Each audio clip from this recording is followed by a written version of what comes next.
राज्यात नव्याने 328 मद्य विक्री दुकानांना परवाने दिले जाणार। अजितदादांच्या अध्यक्षतेखाली समितीची नेमणूक। जय पवार मद्य निर्मिती कंपनीचे संचालक असल्याने हितसंबंधाचा मुद्दा चर्चेत।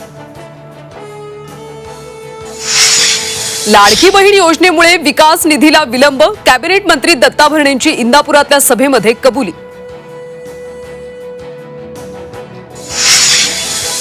दिल्लीत एकनाथ शिंदेंची अमित शहांसोबत बैठक। भाजपमध्ये येतो मला मुख्यमंत्री करा, शिंदेंची अमित शहांना गळ। सामन्यातून शिंदेंच्या दिल्ली वारीबाबत मोठा दावा।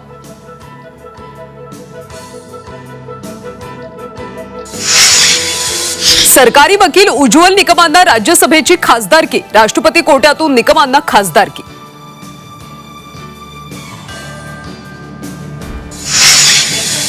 शिवसेनेचे आमदार संजय गायकवाड यांना राग अनावर। संजय गायकवाडांकडून अधिकाऱ्यांना शिवीगाळ। अन्न आणि औषध प्रशासन अधिकाऱ्यांवर संतापले।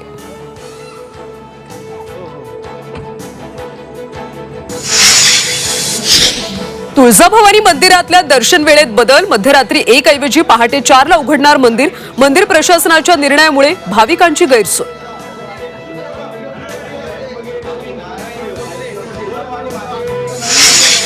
राज्यावर वरुण राजा प्रसन्न। राज्यातल्या धरणांमधला पाणी साठा 60%वर। पिण्याच्या पाण्याची चिंता मिटली। कोकण विभागात सर्वाधिक 74% जलसाठा।